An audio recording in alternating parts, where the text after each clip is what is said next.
Jairam Ramesh ji. Thank you, Madam Chairperson.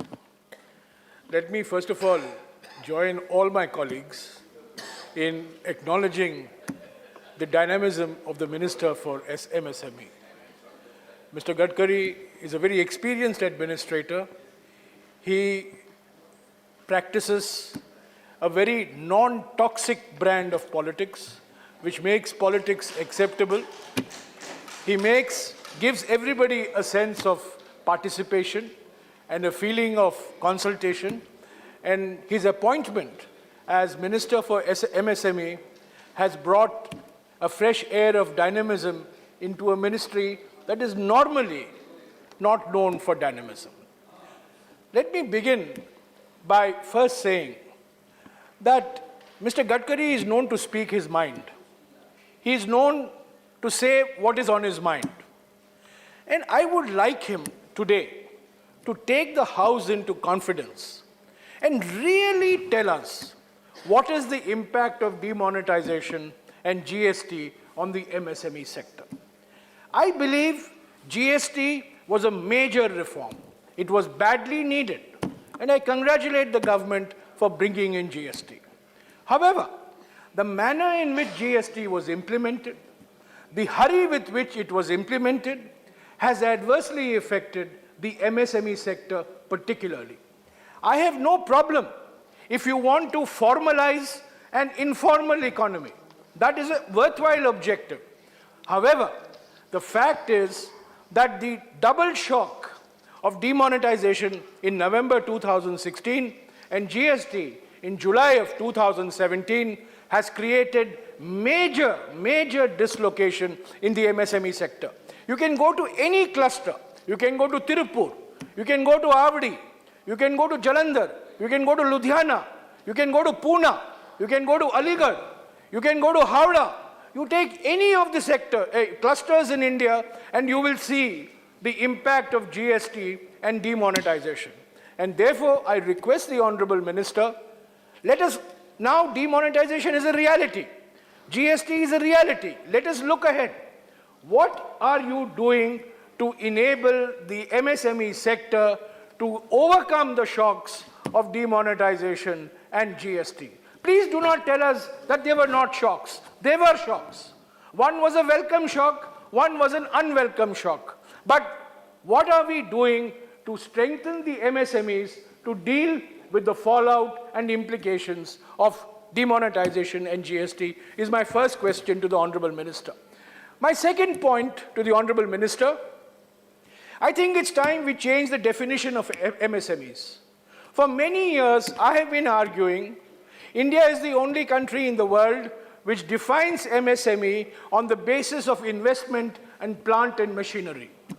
And I have been arguing that we should define MSME in terms of employment, because employment is the biggest challenge that India faces.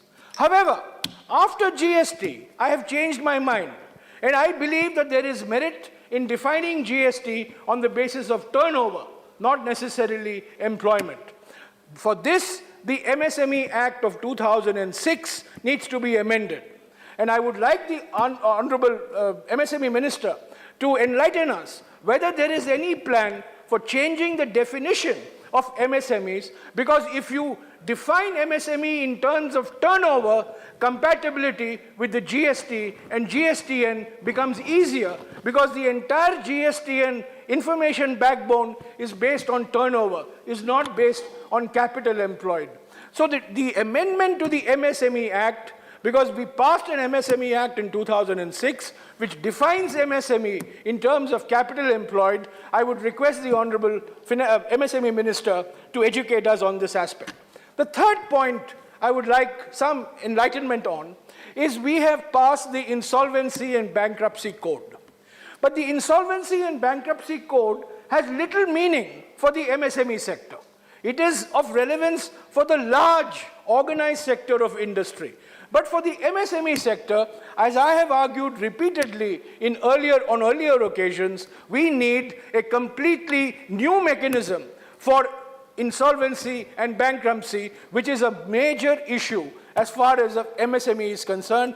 This too, I think, will require amendments not to the IBC, but amendments to the MSME Act of 2006. And I would like the Honorable Minister to make a few comments on this. Then, Madam, delayed payments is the single biggest problem for the MSME sector. In 1993, Parliament passed a Delayed Payments Act. Under the Delayed Payments Act, 90 days is the maximum period given for liquidating all payments for the MSME sector. But we know, and anybody who has dealt with the MSME sector knows, that payments are not made on time.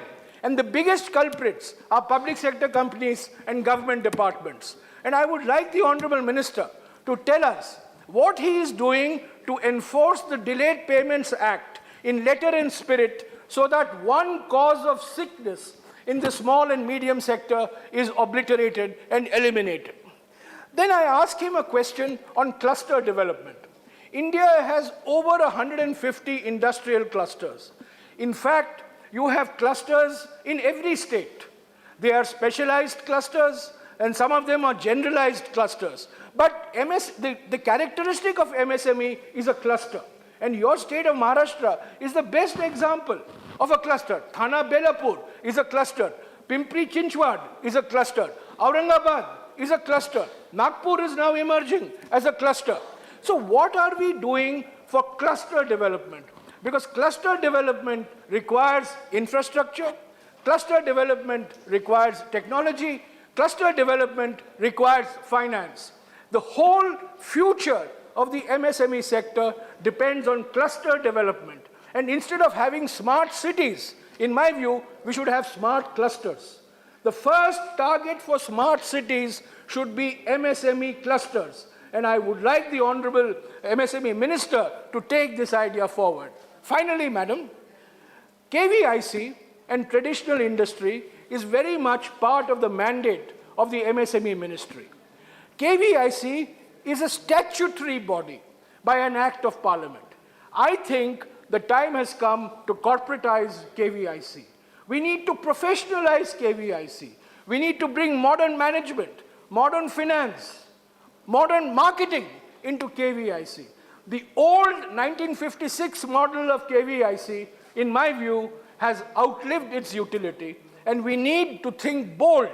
And this minister is known to think boldly, if not always realistically, but I think in this matter, he would be doing the nation a great service if he were to give a new future and direction to KVIC and traditional industry. We had, in 2005, started a scheme called Sfurti, the scheme for the fund for the upgradation of revival of traditional industry. Mr. Alphonse is here. One of the objectives of the scheme was to revive the coir industry in Kerala. There were many industries, handlooms industry, handicraft industry, coir industry, and this Sfurti scheme was launched in a major way to revive traditional industry, because this is important from the point of view of exports, it's important from the point of view of employment as well. And I would like the Honorable Minister to enlighten us and educate us as to what he is doing in this area. Finally, sir, many members have spoken of the UK Sinha Committee report that was submitted to the RBI in 2019. Could you tell us what you are doing by way of implementation of the recommendations of the UK Sinha Committee? Have you accepted those recommendations? Because in my view, it is one of the most comprehensive reports for the revival of further growth of the MSME sector. And I think the country will benefit if the recommendations of the UK Sinha Committee, which go all the way across the board, are implemented seriously by the government. With these few words, I would once again say that the MSME sector is fundamental to economic growth in India. It requires constant push. I believe the minister is in a position to give this push, but to give the push, it has to recover from the two shocks that were given to it in 2016 and 2017. And unless that recovery takes place, I'm afraid we are not going to move very far in the MSME sector. Thank you, madam. Shri Ram Vichar Netam ji.